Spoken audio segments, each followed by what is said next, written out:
আমার অনুপস্থিতিতে যদি তোমার অন্য কাউকে লাগে তাহলে তুমি কখনো ভালোই বাসোনি আমাকে। কিছু নারী কখনোই এক পুরুষে সন্তুষ্ট হতে পারে না। আমাদের পরিচয়টা হয় ফেসবুক থেকে, তারপর কথা বলা। একটা সময়ের পর মনে হলো যে তাকে আসলে বলে দেওয়া উচিত যে তাকে আমি কতটা ভালোবাসি, আর বলেও দিলাম। সেও রাজি হয়ে গেল। তারপর হঠাৎ একদিন সে বলল আমরা দেখা করব। তো আচ্ছা ঠিক আছে, দেখাও করলাম দুজন। তারপর দুজনে ভালোবাসা আরো অনেক বাড়তে থাকলো। তার কিছুদিন পরে আমরা আবারও দেখা করি। তখন সে আমাকে বলে তার বাসা থেকে বিয়ের জন্য চাপ দিচ্ছে। তখন সে ইন্টার শেষ করে অনার্সে ভর্তি হবে। তখন থেকে বলা শুরু করলো আমাকে তার বিয়ে করতেই হবে। আমি প্রথমত কিছুই করি না, আমি পড়াশোনা করতেছি, কি করবো আসলে কিছুই বুঝতেছিলাম না। তারপর বাসায় জানাই, আব্বু আম্মু রাজি হয়, কিন্তু তার বাসাতে কেউই মেনে নেবে না, সেটা বলে দেয়। তারপর আমরা পালিয়ে বিয়ে করি। তারপরে সে তার বাসায় চলে যায়, আমি আমার বাসায় চলে আসি। হঠাৎ একদিন তার আম্মু তাকে বলে যে তোর কোনো পছন্দ আছে কিনা। সে স্বীকার করে। তারপরে তারা আমাকে তাদের বাসায় যেতে বলে, আমিও চলে যাই। তারপরে যেটা ঘটলো, সবাই আমাকে পছন্দ করলো, কিন্তু আমার পরিবারকে কেউ মেনে নিতে পারছে না। তার কারণ হচ্ছে আমার টাকা নেই কেন, আমার জমি নেই কেন, আমার অল্প সম্পদ কেন, আমি কোরআনের হাফেজ কেন, আমি উচ্চ শিক্ষায় শিক্ষিত না, এটাই হচ্ছে তাদের মূল সমস্যা। তারপরে আমি বাসায় চলে আসি।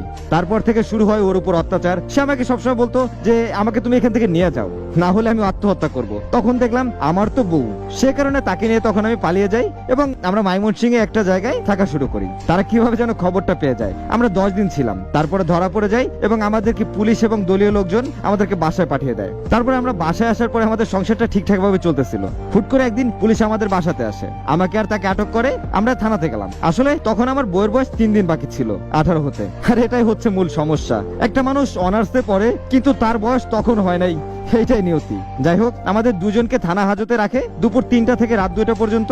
আর এর ভিতরে আমাদেরকে আলাদা করে দেয়। আর আমরা শপথ করি যে বেঁচে থাকলে অবশ্যই দেখা হবে, তুমি বাসায় চলে যাও। সে আমার কথা শুনে, কারণ আমি চাচ্ছিলাম না আমাদের দুজনের নামে কোনো মামলা হোক। তাকে তখন বাসাতে পাঠিয়ে দেই আপোষনামা দেওয়ার কথা বলে। রাত 2টার সময় আমাকে থানা হাজতে অনেক মারধর করে এবং মারতে মারতে সেন্সলেস করে দেয়। 4টার সময় বাসাতে আসি, বাসায় হাঁটতে পারতেছিলাম না, তবুও না বাসাতে কেউকে জানাই নাই। পরবর্তীতে আমার পরিবারের সকলের নামে মামলা করে তার বাবা মা, সবাই জেল খাটে, আমি বাদে। 3 মাস পরে দেখি হুট করে এসে আবার মেসেজ করলো, আমি রিপ্লাই দিলাম। সে আবার আমার কাছে আসতে চায়, তাকে আবার পালিয়ে আনলাম, আবার তাকে নিয়ে সংসার করতে শুরু করি। তারপর আমাদের একটা দোকান ছিল, সেটা লুটপাট হয়ে যায়। তার পেটে আমার একটা বাচ্চা ছিল, সেটাও সে নষ্ট করে তার বাসায় যাওয়ার পরে। এবং আমার বড় ভাই তার চাকরিটাও চলে যায়। আমরা তখন একেবারে শূন্য হয়ে যাই। তাকে যখন আবার পেলাম তখন আর হারাতে চাই নাই।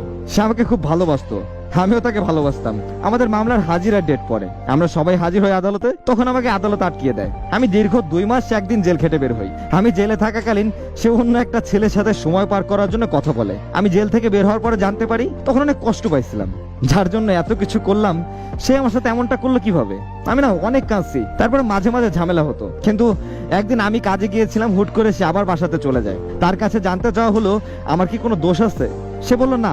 তাহলে চলে গেল কেন? সে বলল আমি নিজেও জানি না। পরবর্তীতে আবার চেষ্টা করেছিল আসার, আমি আর তাকে নিতে চাই নাই। তারপর আবার মাপ চেয়ে কথা বলতে শুরু করে।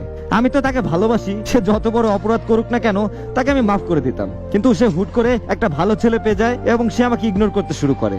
এর ভিতরে একটা কথা বলে রাখি, আমি একটা মেয়ের সাথে কথা বলেছিলাম।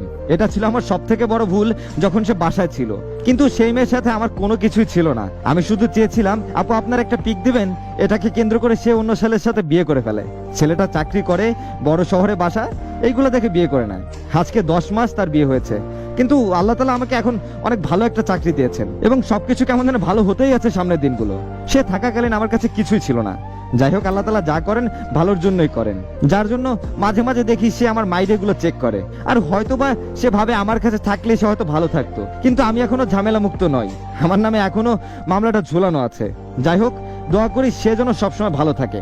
জীবনের বাস্তব ঘটনাগুলো থেকে আপনাদের অনেক কিছুই শেখার আছে, আর যার কারণেই আমি এই জিনিসগুলো আপনাদের সামনে নিয়ে আসি, যাতে অন্যের করা এই ভুলগুলো থেকে নিজেরা একটু শিক্ষা নেন। জীবনটা সহজ নয়, আবার অনেক কঠিনও নয়। ভেবে চিন্তে একটু সিদ্ধান্ত নেওয়া উচিত। আর একটা মেয়ে মানুষ কিভাবে এমনটা করে আসলে মাথায় কাজ করে না। হয়তো তারা পারেও বটে। তাই বলবো, জীবনের সঙ্গিনী বেছে নেওয়ার আগে মানুষটা কেমন সেটাও বুঝে নেবেন। আর এটা থেকে একটা জিনিসই মেনে নেন ভাই, আপনার অনুপস্থিতিতে যদি তার অন্য কাউকে লাগে তাহলে সে আপনাকে কখনো ভালোই বাসেনি। বুঝে নেন কথাটা।